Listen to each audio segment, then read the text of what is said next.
Bonjour les entrepreneurs, bonjour les étudiants et bonjour les étudiants entrepreneurs. Aujourd'hui, je suis avec Valentin. Bonjour Valentin. Bonjour.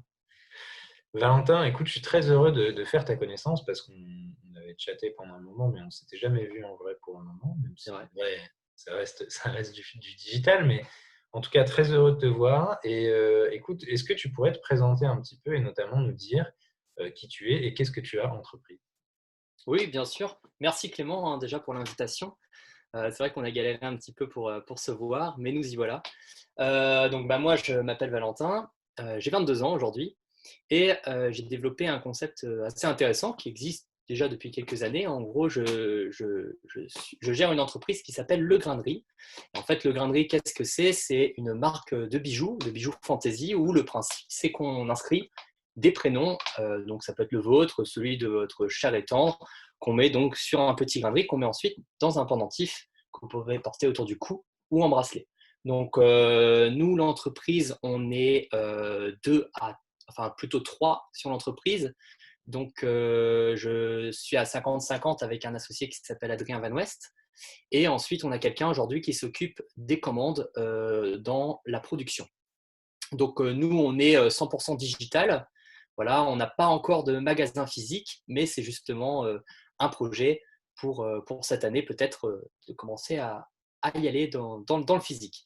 Ensuite, à côté de ça, je commence à monter un projet de marketing digital. Donc, en fait, le fait d'avoir travaillé avec le grain de riz, de réaliser du 100% numérique, ça a amené à que je me forme de mon côté avec des professeurs, avec aussi des formations en ligne pour certaines. Et ce qui fait qu'aujourd'hui, j'aimerais partager mes connaissances avec certaines entreprises. Je l'ai déjà fait un petit peu pour cette année.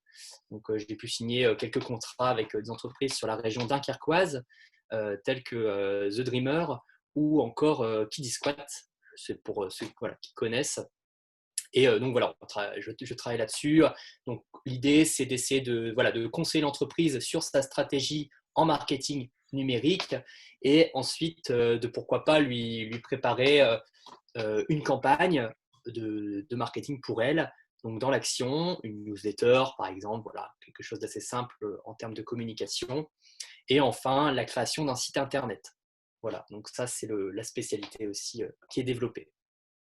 Ok, bah, je savais pas pour le deuxième volet, tu vois. Donc il y a vraiment cette partie proposer des bijoux à base de grain de riz, Voilà, du bijou très très délicat et très très comment dire subtil, léger, sympa, et merci puis Clément, très écolo quelque part quoi. bien sûr.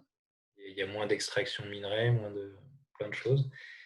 Et donc cette expertise en marketing digital que du coup vous mettez aussi à disposition des autres. Canon. Voilà. Et alors, t'as démarré ça en étant étudiant où, Valentin? Alors, moi, j'étais étudiant. À ce moment-là, je venais de finir une prépa à Gaston Berger. Donc, peut-être qu'il y a des Lillois ici qui m'écoutent et qui connaissent ce lycée. Donc, j'étais en prépa à ENS Cachan.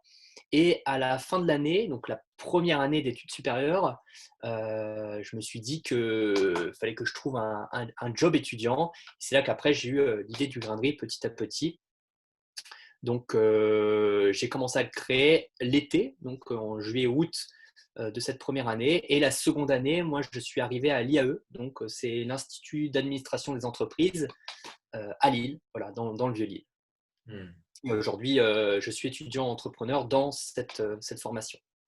Ok. Et aujourd'hui, t'en es où justement sur ton projet, notamment sur le grain de riz? Mhm. Ça fait quoi? Ça fait 2 ans du coup, un peu plus même maintenant? Alors il y a une version officielle et officieuse. On va dire la version officieuse, c'est grosso modo, là, ça va faire 3 ans, il me semble. Et puis, version officielle, là, ça fait 1 an et demi à peu près. Donc là, j'en suis où? Là, j'en suis à ma première année de master. Donc là, voilà, ça fait quelques temps qu'on travaille dessus. Aujourd'hui, le grain de riz est quand même bien développé, c'est-à-dire qu'on a un trafic constant par mois sur le site internet. On a une base de clients qui est déjà formée. On a des ventes régulières. Et puis ensuite, vu que nous, notre niche, c'est le cadeau, parce que le grain de riz, ça fonctionne beaucoup pour ceux qui veulent offrir un petit cadeau. Eh bien, les périodes fortes, ça va être Noël. Donc là, on se prépare déjà, hein, dès septembre, c'est important. Et après, toutes les périodes, Saint-Valentin, fête des mères, fête des pères. Ok, super. Et, et alors, par rapport à tout ce cheminement que tu as pu faire là depuis 3 ans, parce que ça fait quand même 3 ans que tu bosses sur le projet, euh, Mm. qu'est-ce que ce serait la plus grosse fierté que tu pourrais nous partager? Alors, ben, la plus grande fierté, c'est déjà d'avoir pu construire un projet de bout en bout. Donc, forcément, moi, ça fait depuis tout petit que je rêve, entre guillemets, de ce côté un peu entrepreneur, d'entreprendre des choses, hein. Déjà, dès le CE1, hein, j'avais déjà des projets de création de jeux vidéo. Voilà, à l'époque, bon, forcément, c'est plus compliqué qu'il n'y paraît.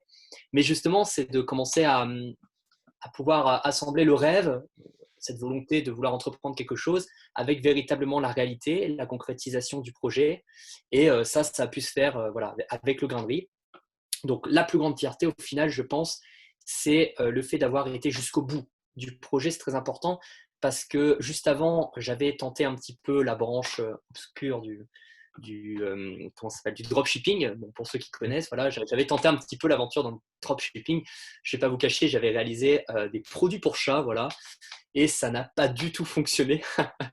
Donc du coup, voilà, j'ai abandonné le projet sur celui-là, mais voilà, je pense que j'ai bien fait dans un certain sens pour donc du coup lancer après le grain de riz qui avait véritablement une création, il y avait véritablement une éthique aussi très important, et puis voilà, d'essayer de jouer sur le 100% enfin sur le made in France, sur le 100% fabriqué en France. Voilà, c'est des choses qui me plaisent, et le fait d'avoir concrétisé tout ça, bah, ça c'est une véritable fierté. Hmm. Ouais, je retiens deux choses dans ce que tu dis, c'est qu'effectivement, la plupart des gens qui ont la fibre un peu entrepreneuriale peuvent assez vite se disperser et sauter d'une idée à l'autre en se disant, ah, ça c'est génial, puis je vais Ouais, faire ça, puis je vais faire ça, etc. Et donc, il y a un vrai enjeu d'aller au bout, comme tu dis. Tu c'est vois. ça, bien sûr, Moi, ouais. je me Et reconnais c'est beaucoup difficile. là-dedans. Pardon? Et c'est justement une étape qui est assez difficile et à la Hmm. fois excitante, à la fois décourageante dans certains cas, mais quand on y arrive au bout, c'est là qu'on a vraiment le plaisir. Ouais, ouais, ouais, je partage là-dessus. Et puis j'ai entendu autre chose dans ce que tu as dit qui était assez intéressant, c'est que finalement, l'autre projet que tu n'as pas abouti, c'était peut-être pas les mêmes moteurs derrière. Et Ouais, là, j'entends, tu vois, quand tu parles du projet Grainderie, il y a un souci de développement durable, il y a une sorte de passion aussi pour la délicatesse, la finesse de ce qu'il y a derrière. Et, quand tu parlais de produits pour chat, je sentais pas vraiment la même passion. non, Et du que tout. souvent, quand on veut le faire pour l'argent, et qu'on se dit, ah, il y a un bon plan et ça va nous faire une source de revenus. Alors en plus, le dropshipping, c'est un peu, pour ceux qui ne savent pas, on ne sert que d'intermédiaire entre quelqu'un qui produit quelque chose et puis un client. Et c'est le producteur qui va directement livrer au client et nous, on va prendre sa com au passage parce que c'est nous qui avons trouvé ces clients pour lui. Je résume un peu, peut-être pas très bien, mais Bon, c'est à peu près ça. ouais, l'esprit est là, en tout cas, c'est de se dire, nous, on s'occupe de rien, on porte pas de stock, et donc c'est pas si, ça peut être perçu comme une sorte de vampirisme finalement. Et puis, c'est souvent les exemples qui ressortent quand les gens cherchent des rentes, cherchent du revenu passif, cherchent des choses où le but n'est que le revenu. Mm. Et donc, ça vient poser la question de la motivation. Et quand on se lance que pour ça, euh, bah, c'est pas la même puissance qu'il y a derrière, quoi. Ouais, bien sûr. Mm. Après, l'idée, c'est pas. Je trouve déjà le dropshipping, ça peut être. Enfin, pour moi, je le vois comme ça. Ça peut être une sorte de marche pour la jeunesse en quelque sorte, parce que c'est vrai qu'il y a eu et il y a encore, même si ça amoindrit, une opportunité dans le dropshipping pour dégager des fonds.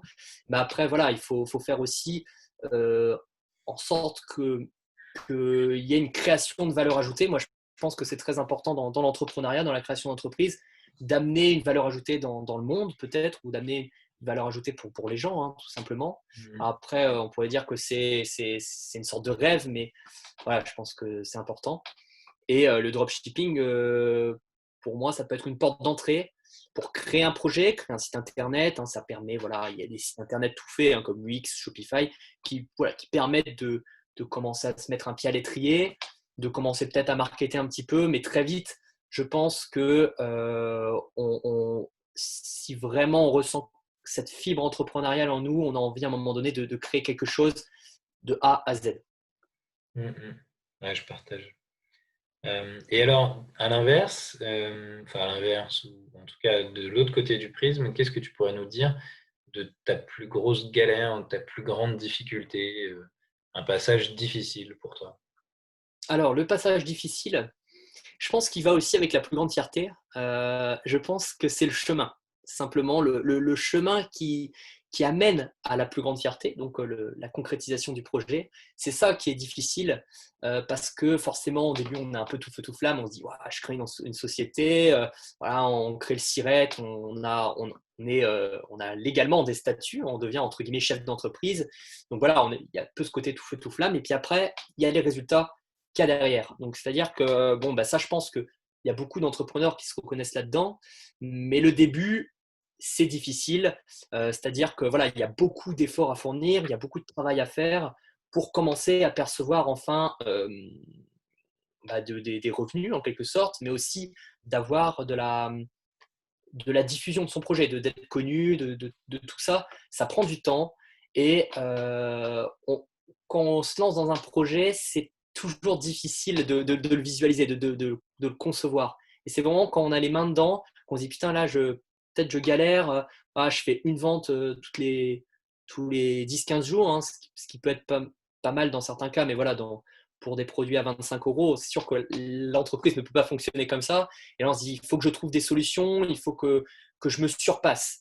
Et c'est ça, au final, et c'est pour ça que je pense fierté et la plus grosse galère, les deux sont vraiment liés parce que c'est la plus grosse galère qui t'amène ensuite à être fier de toi. Mmh. Ouais, OK, effectivement. C'est vrai que c'est pas un sprint. Entreprendre, c'est Ouais, c'est vraiment de l'endurance, c'est vraiment une course de fond. absolument. Et c'est d'ailleurs pour ça, je pense, pour revenir à ce qu'on disait tout à l'heure sur les moteurs, les motivations initiales, si on n'a pas les bons moteurs, on ne tient pas la longueur. C'est Et, beau, c'est vrai. et puis, et puis, il y a toujours des moments difficiles, hein. Enfin, il y a toujours, enfin, moi, j'ai remarqué que c'est jamais aussi rapide qu'on voudrait, c'est jamais aussi facile qu'on voudrait. Euh, Dans l'immédiat, tu sais, à l'instant présent, on se dit toujours, ça va pas assez vite, ça va pas comme je voudrais, etc. Ouais, Et par contre, quand on regarde 6 mois, un an en arrière, on se dit, ah ouais, on a fait tout ça quand même. Et je trouve ça vraiment. assez intéressant, ce paradoxe-là. On est toujours dans la frustration de ne pas aller à la vitesse qu'on veut, de ne pas obtenir ce qu'on voudrait. Et pourtant, quand on regarde dans le rétroviseur, ben, ouais, mine de rien, on a fait un sacré bout de chemin Ouais, quand même. carrément. Et alors, par rapport à ce bout de chemin que tu as pu faire, justement, ce serait quoi la leçon la plus importante que tu en tires, l'enseignement que tu pourrais partager un peu à la communauté? Alors, un enseignement à partager.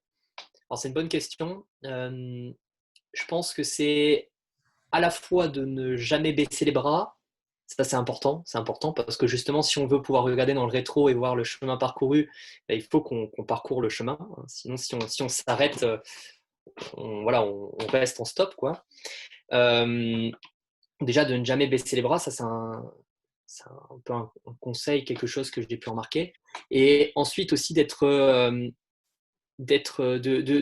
rester détaché un peu de ses émotions de temps en temps.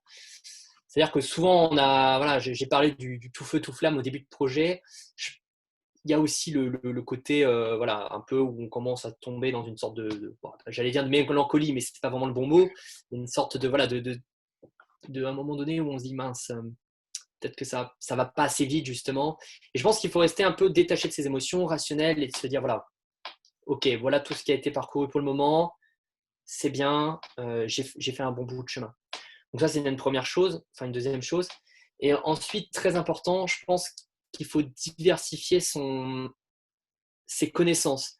Parce que forcément, il y a un moment donné, on peut, hein, si par exemple le projet marche bien, je ne sais pas si ça a été peut-être le cas pour toi, je ne sais pas Clément, mais parfois quand le projet marche bien, on peut se dire, bon, bah, ça marche, je vais rester dans mes lauriers, et au final, je ne pense pas que c'est la bonne chose à faire. Et, euh, et justement, de se surpasser, ça passe par quoi? Ça passe par l'acquisition de nouvelles connaissances, une diversification. Donc, quand je parle de diversification, ça peut être aussi bien d'étudier du marketing, ça peut être aussi bien d'étudier de la finance, mettre les mains, par exemple, la première fois dans de la comptabilité, on a beau avoir fait, nous, dans le cadre d'études en management, de la compta, c'est sensiblement différent. On se rend compte qu'on a perdu des factures, on se rend compte de plein de choses, en fait, les choses qu'on expérimente dans l'expérience, en fait. Donc, voilà, de toujours sans cesse apprendre, de toujours être dans l'action, de toujours vouloir se surpasser quelque part et voilà, se diversifier, ça peut être aussi dans des connaissances, je sais pas, n'importe quoi, de historique, de culture générale. Je pense que ça fait du bien aussi. Ouais, moi, j'entends derrière se diversifier, ce que j'entends, c'est investir sur soi, en fait, quoi. Investir Ouais, en absolument, argent, absolument. C'est se ça que je voulais dire. former, apprendre des choses. Mm. Ok, super. Merci pour ce partage. Valentin, je voulais te demander, en termes d'aménagement du lieu de travail, en termes de consommation de lieu de travail, comment est-ce que tu t'y es pris depuis le départ? Comment tu fais pour recevoir un éventuel partenaire, un éventuel distributeur, des clients, pour travailler, voilà. Comment tu fais? Est-ce que tu travailles uniquement de chez toi parce que vous n'avez pas de point de vente aujourd'hui? Est-ce que tu as besoin de faire des rendez-vous de temps en temps? Comment ça se passe? Alors, c'est très intéressant comme question. J'aimerais répondre pour le grain de riz, pour le coup, c'est assez simple parce qu'en effet, nous, on est en B2C, donc le consommateur, on ne le rencontre pas, on n'a pas de point de vente, donc forcément, on n'a pas ce besoin d'avoir de salle de travail. Quand on a pour le coup des fournisseurs, parce qu'on a rencontré des fournisseurs, bah, généralement, nous, on va dans leurs locaux, donc voilà, là, il y a pas de souci. Par contre, là, dans le cadre du second projet, celui que j'ai parlé au tout début de l'entretien, donc le projet de consultation en web marketing, création de site internet, etc. Là, par contre, c'est vrai que nous, on veut se donner aussi une image professionnelle, c'est vraiment important, hein, surtout dans ce cadre de B2B pour cette fois-ci. Et là, bon, bah, les locaux, nous, on a eu plusieurs choses. Soit on faisait une rencontre dans des, dans, dans des cafés un peu. Donc voilà, je pense notamment sur la Grande Place, il y a un café qui est assez sympa, où c'est assez calme, donc on va là-bas. Ensuite, bah, après, toujours aller dans les entreprises, on essaye de faire ça. Mais c'est vrai que le fait de ne pas avoir de locaux, parce que les locaux, forcément, c'est un coût, des fois, ça peut être assez handicapant. Ok, donc ce que j'entends derrière, c'est que ça pourrait être utile pour toi d'avoir justement accès à des endroits où tu peux recevoir du monde, même si ce n'est pas des locaux qui te sont réservés tout le temps. Voilà, ouais, absolument, absolument. Alors c'est vrai que par exemple, bon, moi j'avais été au courant qu'il y avait des locations de salles à la chambre de commerce sur la Grande Place, quoi, en gros. Et c'est vrai que j'ai jamais eu l'occasion de le faire parce qu'il y a une certaine démarche à réaliser. Mais c'est vrai que ce genre de salle, par exemple, ça peut être sympa. Très bien, ok. Mais ça montre bien qu'il y a besoin d'une connaissance peut-être un peu plus approfondie sur Absolument, ouais. qui propose quoi en fait autour de ça.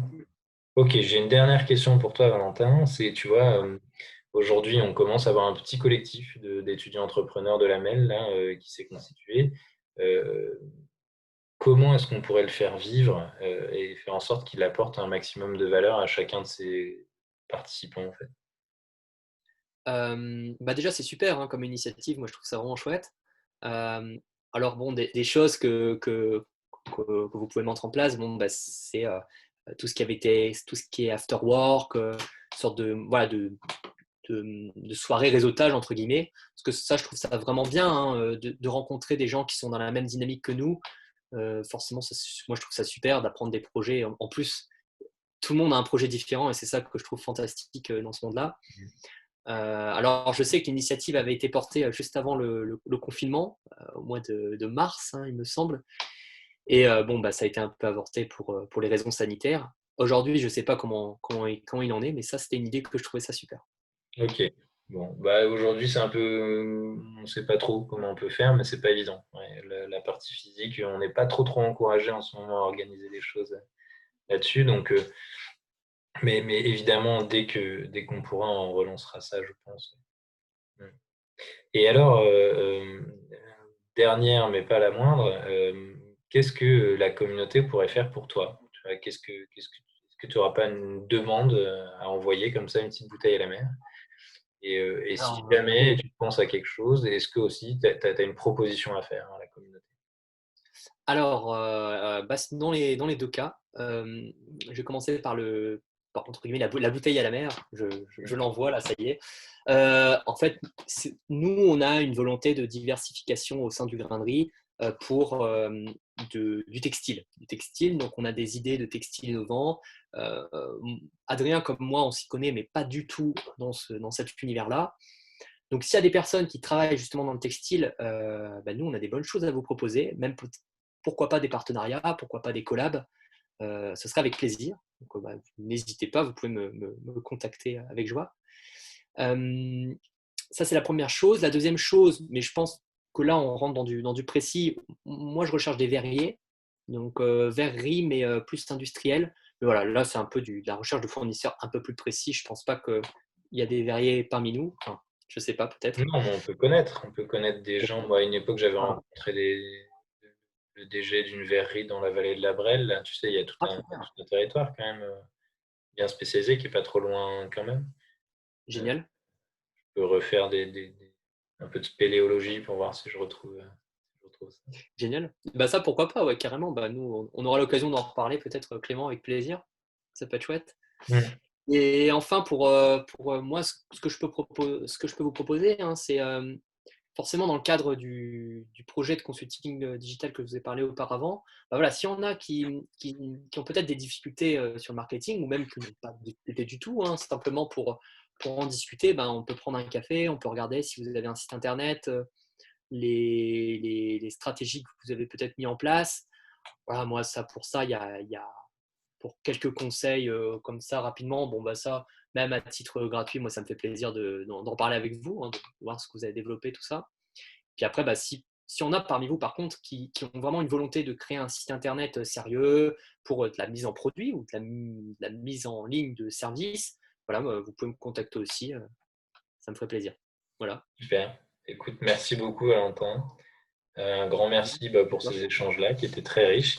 J'ai pas vu le temps passer, mine de rien, on a duré un petit peu plus longtemps que les autres Ah, interviews, mais on était bien, donc c'est super, aucun problème. En tout cas, bonne continuation grainerie, bonne diversification. Je sais que c'est une notion qui est chère à tes yeux. Et puis à très bientôt. Et au à très revoir tout bientôt. le monde. Merci pour tout. À bientôt. À toi, Clément. Au revoir.